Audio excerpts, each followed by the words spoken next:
Purihin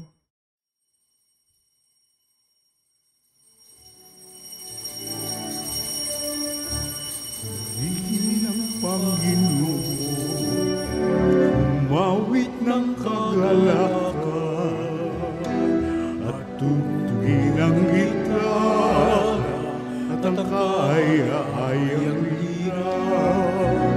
Ipan ninyo ang trumpeta, kaya Panginoon dinggin, ang landas niya'y tahakin, habang buhay ay purihin, at handa ng loob niya sa atin. Purihin ang Panginoon, umawit ng kagalakan, at tugtugin ang gitara, at ang kaaya-ayang lira. Ipan ninyo ang trumpeta, ipan ng trumpeta.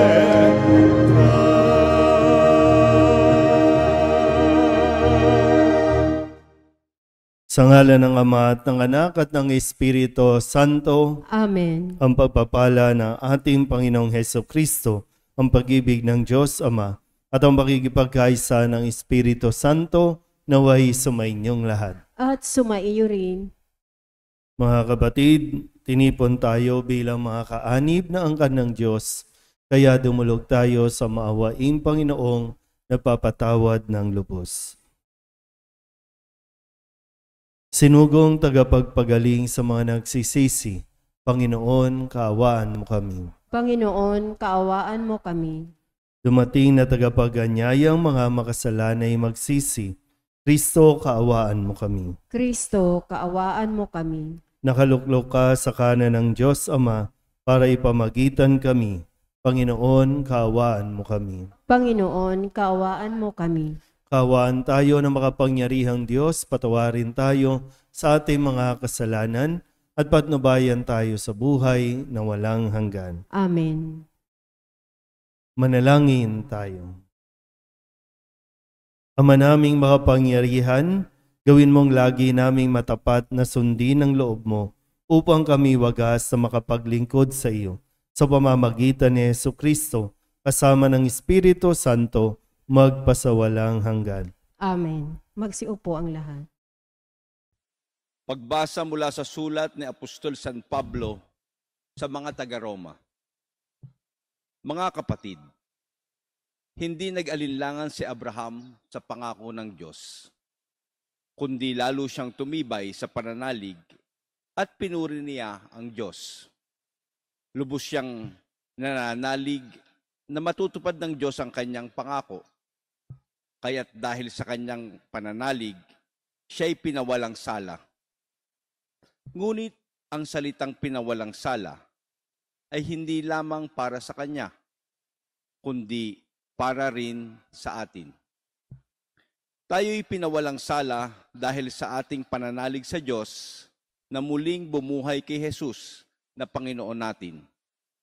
Ipinapatay siya dahil sa ating mga kasalanan at muling binuhay upang tayo'y mapawalang sala.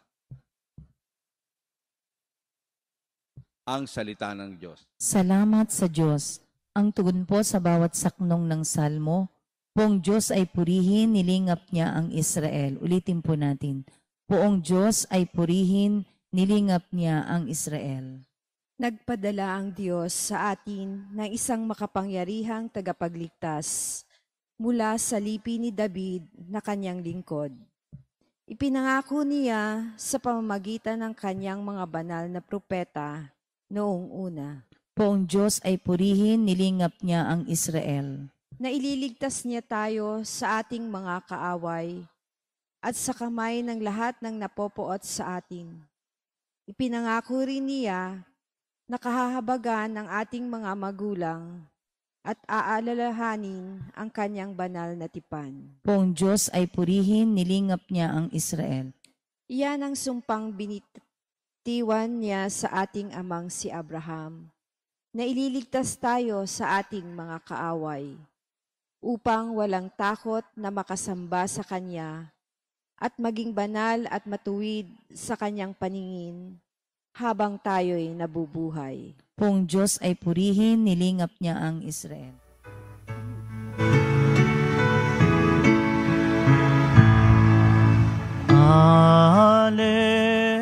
Alleluia, Alleluia,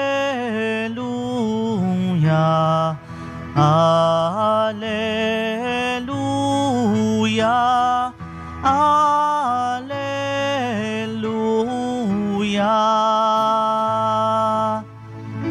Mapalad ang mga dukha na tanging Diyos na lumikha, ang pag-asa at adhika.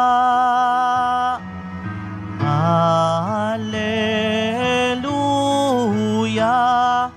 Alleluia, Alleluia, Alleluia.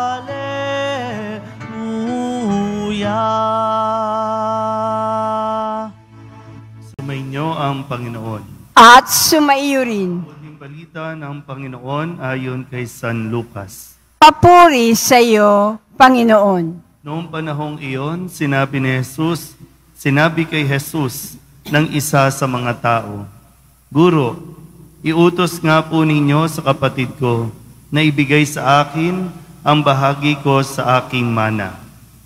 Sumagot siya, Ginoo, sino ang naglagay sa akin bilang hukom o tagapaghati ng mana ninyo? At sinabi niya sa kanilang lahat, Mag-ingat kayo sa lahat ng uri ng kasakiman, sapagkat ang buhay ng tao ay wala sa laki ng kayamanan. At pagkatapos ay isinaysay ni Jesus ang talinghagang ito. Ang bukirin ng isang mayaman ay umani ng sagana. Kaya't nasabi niya sa sarili, Ano ang gagawin ko? Wala na akong paglagyan ng aking ani. Gigibain ko ang aking mga kamalig at magtatayo ako ng lalong mas malalaki. Doon ko ilalagay ang aking ani at ari-arian. At sasabihin ko sa aking sarili, Ayan, marami na akong ari-arian. Hindi na ako kukulangin habang buhay. Kaya't mamamahinga na lang ako, kakain, iinom at magsasaya. Ngunit sinabi sa kanya ng Diyos, Hangal, sa gabing ito'y babawian ka ng buhay. Kanino mapupunta ang mga bagay na inihanda mo? Ganyan ang sasapitin ng nagtitipon ng kayamanan para sa sarili, ngunit dukha naman sa paningin ng Diyos. Ang mabuting balita ng Panginoon. Pinupuri ka namin, Panginoong Heso Kristo. Maupo po ang lahat. Isang magandang gabi po sa inyong lahat. Ngayon po ay Lunes sa ika-29 na linggo sa karaniwang panahon. Kung nakapagsimba kayo kahapon, linggo, ang isa sa mga maaalala natin doon, ang sabi ni Jesus, ibigay kay Cesar ang sa Cesar, ang sa Diyos, ang sa Diyos. Ibig sabihin, mayroon tayong may tungkulin ang gobyerno para sa kanya mamamayan, mayroon din naman tungkulin ng simbahan para mas mailapit ang tao sa Diyos. Iyon ang kanilang gawain. Ang simbahan at ang gobyerno. Malinaw po? Kaya sa pagpapatuloy, sabi dito, mayroong lumapit kay Jesus. Inutusan niya si Jesus at ang sabi niya, ay sabihan yung kapatid niya para ibigay yung kanyang mana. Pero malinaw po dito, no, talagang consistent po, no, lagi si Kristo sa kanyang sinasabi at kinikilos. Kasi nung utusan po, pwede namang gawin talaga ni Jesus. Utusan niya yung isang tao na hatiin yung mana. Pero hindi yun ang concern niya. Trabaho yan ng pamahalaan.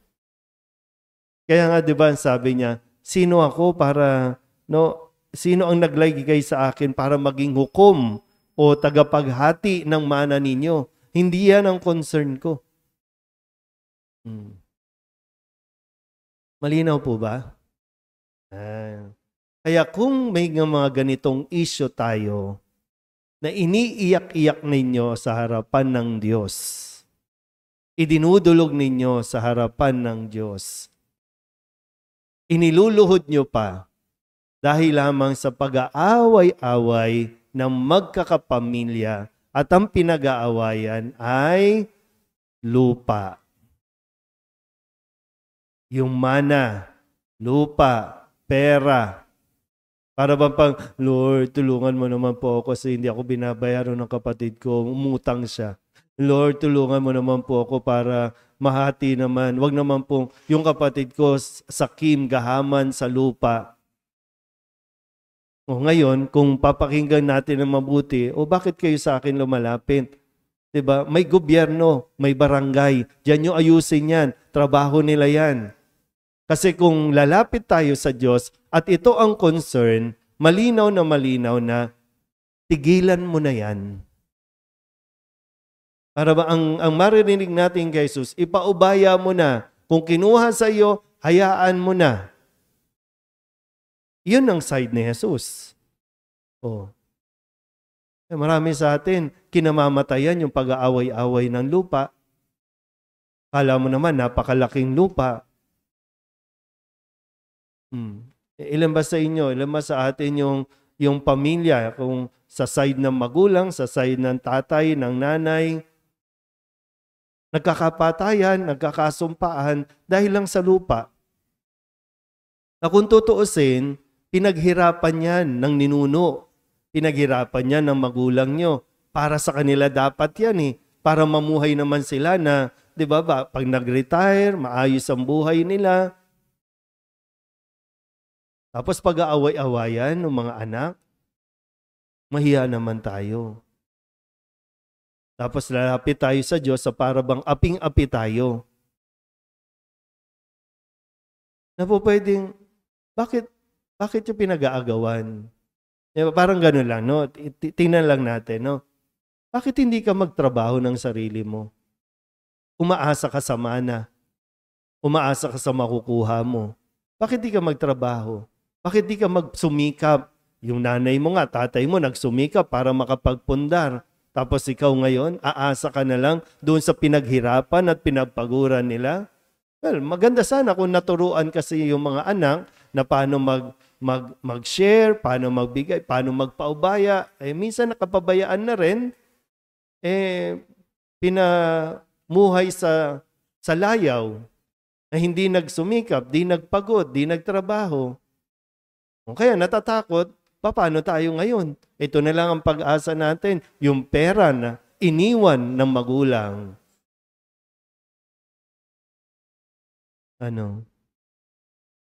Kaya sabi, ikamamatay nyo yan.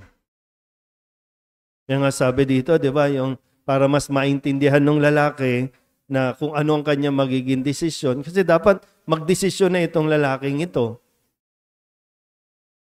nang naaayon sa turo ni Jesus.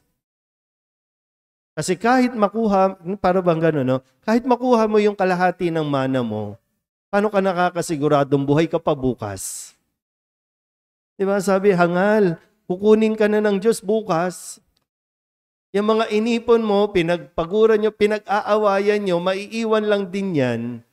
Hindi nyo papakinabangan yan. Minsan di ko alam, no? Parang ang tao kasi talaga, kapag natukso at hindi niya alam na natutukso na siya, yung mayroon na, pero gusto pa rin. No? Yung marami na, may lupa na, may bahay na gusto pa rin. Ayusin nyo na yan. No? Sa mga nanonood sa online, gumawa na kayo ng last will and testament. Pero alam nyo, tama, dapat yun. Kahit buhay pa, dapat, kung sakaling meron kayo, o kung wala naman, huwag kayong mamblema. Hindi kayo kasali dito. No? Minsan pilingera din tayo, no? Ano ilang last will mo kung wala nga, di ba? Pero kung sakaling mayroon, di ba? Kung may lupa ka, dapat ngayon kausapin mo na yung mga anak mo, linawin mo na.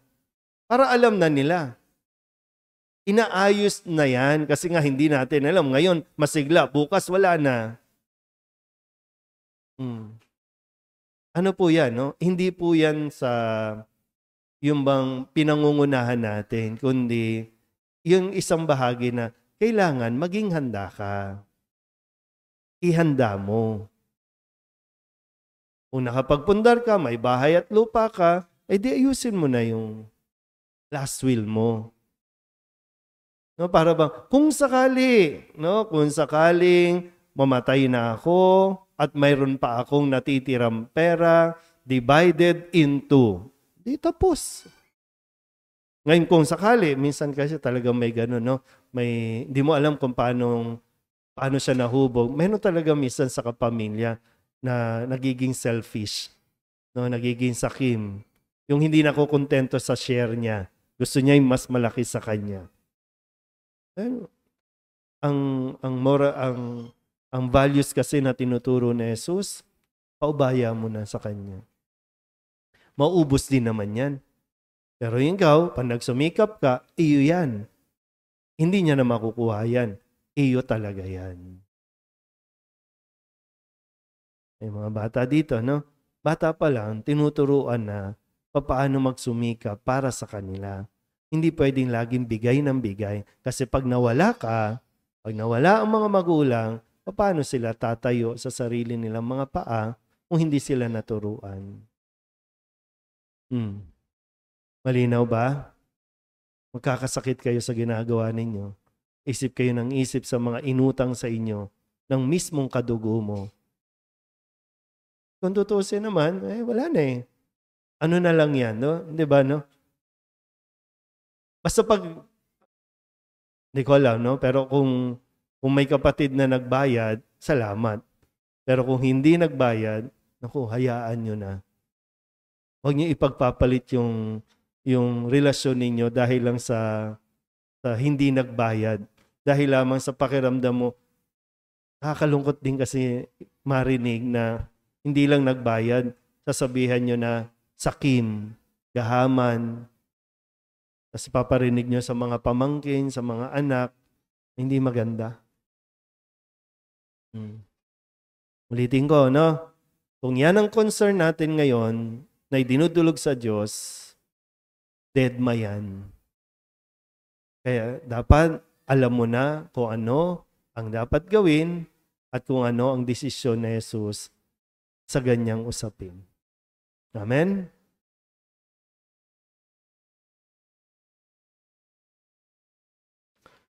May pananalig na walang maliw sa pagkalinga ng Diyos sa atin. Buksan natin ang ating mga puso upang higit nating maunawaan ang mga bagay na mas dapat nating pahalagahan sa ating buhay. Ang ating itutugon, Ama, paunlarin mo kami sa iyong pamamaraan.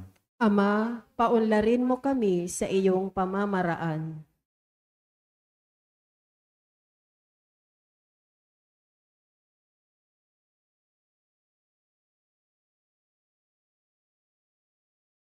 Ang Santo Papa, mga obispo, mga pare at mga relihiyoso, naway patuloy na ipadama ang presensya ni Kristo sa buong daigdig sa pamamagitan ng simpleng pamumuhay. Manalangin tayo sa Panginoon. Ama, paunlarin mo kami sa iyong pamamaraan. Ang katarungan at pagkakapantay-pantay naway maisulong sa pamamagitan ng mga pagbabagong politikal, panlipunan at pangkabuhayan. Manalangin tayo sa Panginoon. Ama, paunlarin mo kami sa iyong pamamaraan. Tayo naway maging sensitibo sa mga hindi nakaaangat sa buhay at matuto tayong magbahagi ng ating yaman sa mga dukha. Manalangin tayo sa Panginoon. Ama, paunlarin mo kami sa iyong pamamaraan. Ang mga may sakit at mga nagdurusa, naway makadama ng kayamanan ng presensya ng Diyos sa kanilang buhay. Manalangin tayo sa Panginoon. Ama, paunlarin mo kami sa iyong pamamaraan. Ang mga yumao naway biyayaan ng awa ng Panginoon ng liwanag, kapayapaan at kapahingahang walang hanggan. Manalangin tayo sa Panginoon. Ama, paunlarin mo kami sa iyong pamamaraan. Dulog din natin sa Panginoon ang ating mga personal na kahilingan, mga panalangin para sa ating mga pamilya, para sa lahat ng mga kahilingan ng mga nanonood sa online, ganoon din para sa ikatatahimik at kapayapaan sa mga bansa na naglalaban-laban, nagigera sa panahong ito, kaligtasan para sa lahat ng mga tao. Ganon din ang lahat ng mga misang pasasalamat, espesyal na intensyon, mga kaluluwa na inihiling na ipagdasal sa misang ito. Ang lahat ng ito inihiling namin sa ngalan ni Kristo, aming Panginoon. Amen. Maupo po ang lahat.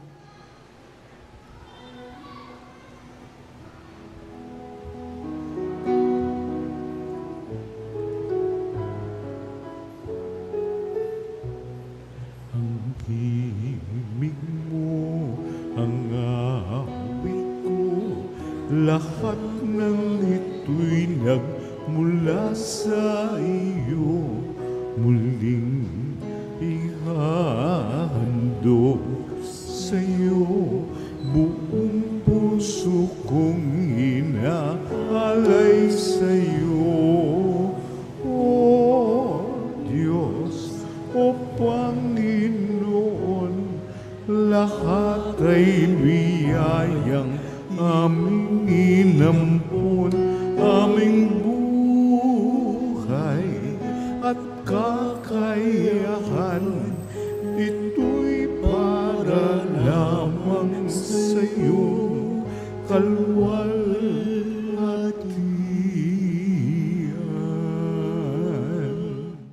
Manalangin kayo mga kapatid upang paghahain natin ay kalugdan ng Diyos amang makapangyarihan. Tanggapin nawa ng Panginoon itong paghahain sa iyong mga kamay, sa kapurihan niya at karangalan sa ating kapakinabangan at sa buong sambayanan niyang banal. Ama naming lumikha, ipagkaloob mong ikaw ay aming kusang mapaglingkuran sa paghahain namin ng mga alay na iyong bigay upang kami dalisayin ang iyong pagmamahal sa paglilingkod namin ngayong ginaganap ang banal na pagdiriwang sa pamamagitan ni Jesucristo kasama ng Espiritu Santo magpasawalang hanggan. Amen. Sumainyo ang Panginoon. At sumaiyo rin. Itaas sa Diyos ang inyong puso at diwa. Itinaas na namin sa Panginoon. Pasalamatan natin ang Panginoong ating Diyos. Marapat na siya ay pasalamatan. Ama naming makapangyarihan, tunay nga marapan na ikaw ay aming pasalamatan.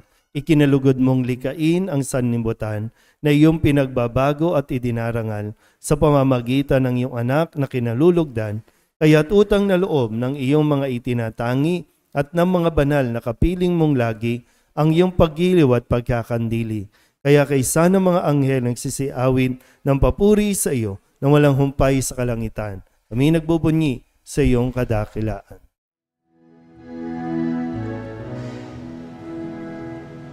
Santo, Santo, Santo, Panginoong Diyos na makapangyarihan, napupuno ang langit at lupa ng kalwalhatian mo.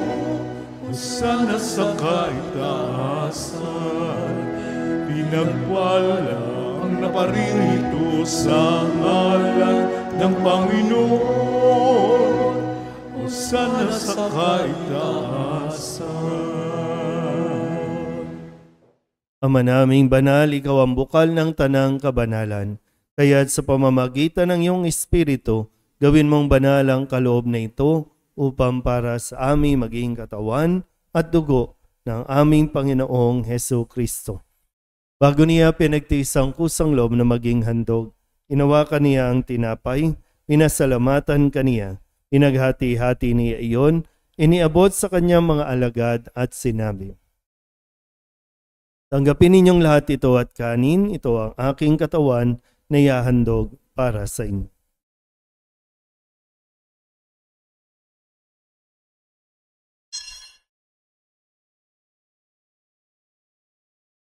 Gayun din naman nung matapos ang hapunan, hinawakan niya ang kalis, muli kaniyang pinasalamatan. Iniabot niya ang kalis sa kanyang mga alagad at sinabi, "Tanggapin ninyong lahat ito at inumin. Ito ang kalis ng aking dugo ng bago at walang hanggang tipan. Ang aking dugo na ibubuhos para sa inyo at para sa lahat sa ikapagpapatawad ng mga kasalanan. Gawin ninyo ito sa pag-alaala sa akin."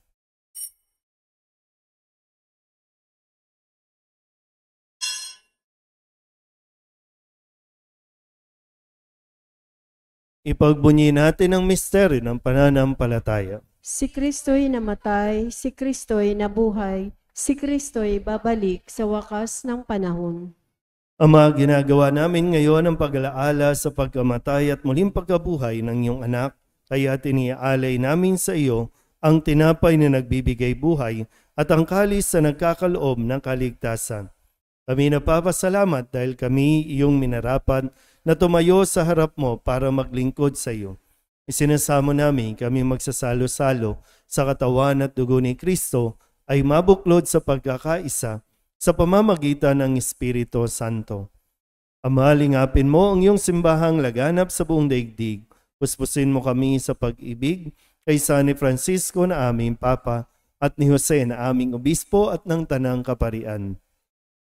Alalahanin mo rin ang mga kapatid namin na himlay na may pag-asang sila'y muling mabubuhay, gayon din ang lahat ng mga pumanaw. Kawaan mo sila at patuloyin sa iyong kaliwanagan. Kawaan mo at pagindapating kaming lahat na makasalo sa iyong buhay na walang wakas. Kaysa ng mahal na Birhen Maria na Ina ng Diyos, ng kabiyak ng puso niyang sa San Jose, kaysa ng mga apostol at ng lahat ng mga banal na namuhay dito sa daigdig ng kalugod-lugod sa iyo, may pagdiwang nawa namin ang papupuri sa kararangal mo sa pamamagitan ng iyong anak na aming Panginoong Hesu Kristo. Sa pamamagitan ni Kristo, kasama niya at sa Kanya, ang lahat ng parangal at papuri ay sa iyo, Diyos Amang makapangyarihan, kasama ng Espiritu Santo, magpasawalang hanggan.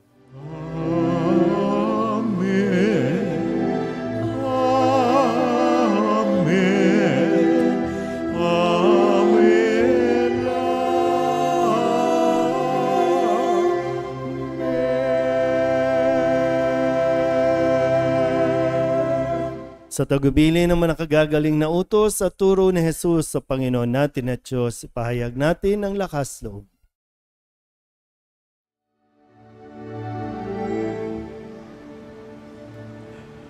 Ama namin, sumasalangit ka,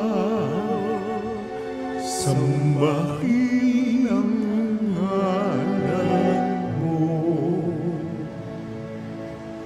Mapasa amin ang kaharian mo, sundin ang loob mo. Dito sa lupa, parang sa langit, bigyan mo kami ngayon ng aming kakanin. Sa araw-araw at patawarin mo kami sa aming mga sala, para ng pagpapatawad namin sa nagkakasala sa amin. At huwag mo kaming ipahintulot sa tukso, at iadya mo kami sa lahat ng masama. Hinihiling namin kami iadya sa lahat ng masama, pagkalooban ng kapayapaan araw-araw, iligtas sa kasalanan, at ilayo sa lahat ng kapahamakan, samantalang aming pinananabikan ang dakilang araw ng pagpapahayag ng tagapagligtas naming si Hesu Kristo. Sapagkat iyo ang kaharian at ang kapangyarihan at ang kapurihan magpakailanman. Amen. Panginoong Hesu Kristo, sinabi mo sa iyong mga apostol, kapayapaan ang iniiwan ko sa inyo, ang aking kapayapaan ang binibigay ko sa inyo. Tunghayan mo ang aming pananampalataya at huwag ang aming mga pagkakasala. Pagkalooban mo kami ng kapayapaan at pagkakaisa ayon sa iyong kalooban, kasama ng Espiritu Santo, magpasawalang hanggan. Amen. Ang kapayapaan ng Panginoon ay laging sumainyo. At sumaiyo rin. Magbigayin po tayo ng kapayapaan sa isa't isa.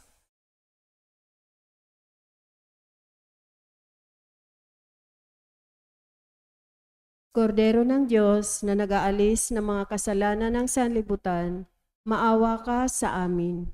Kordero ng Diyos na nag-aalis ng mga kasalanan ng sanlibutan, maawa ka sa amin. Kordero ng Diyos na nag-aalis ng mga kasalanan ng sanlibutan, ipagkaloob mo sa amin ang kapayapaan. Lumuhod po ang lahat.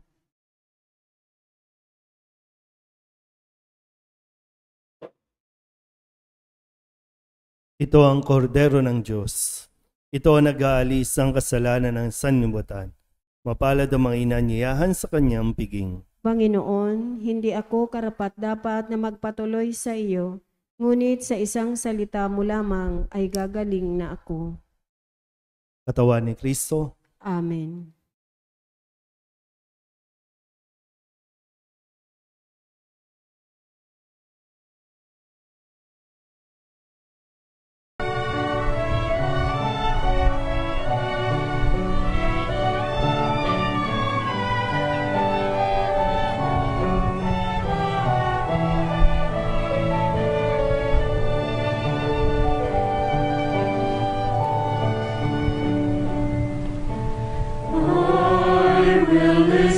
To the Lord, will listen to the voice of his people, serve them with all my heart.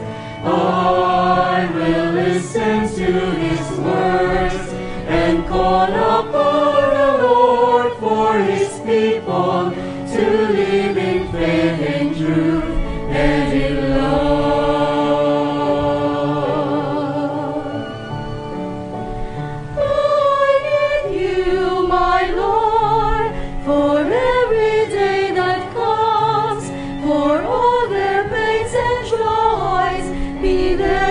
Understand, they may seek you, my Lord, and reach into your hands. May you comfort their sorrows and heal their wounded hearts. I will listen to the Lord, will listen to the voice of his people, serve them with all my heart.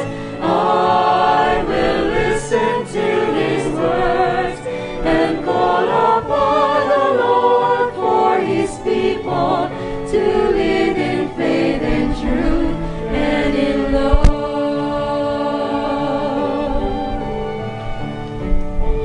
I believe you, my Lord, show them your truth and love. When darkness overtakes them, your light shines from above.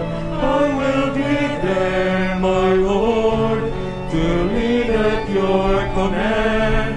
Together at one table, feed them the bread of love.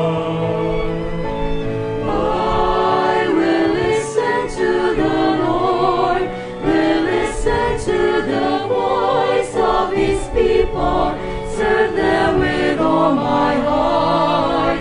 I will listen to his words and call upon the Lord for his people to live in faith and truth and in love.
live in faith and truth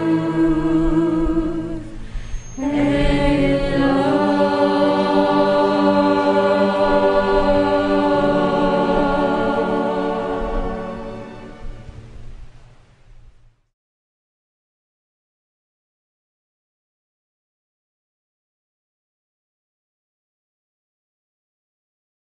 Manalangin tayo. Ama naming mapagmahal, gawin mo sa aming banal na pakikinabang, kami ngayon ay iyong matulungan at mahubog para mamuhay sa kalangitan sa pamamagitan ni Jesucristo kasama ng Espiritu Santo magpasawalang hanggan. Amen. Sumainyo ang Panginoon. At sumaiyo rin. At pagpalain kayo ng makapangyarihang Diyos, Ama at Anak, Espiritu Santo. Amen. Tapos sa banal na misa, humayo tayo sa kapayapaan ni Kristo. Salamat sa Diyos. Magandang gabi po.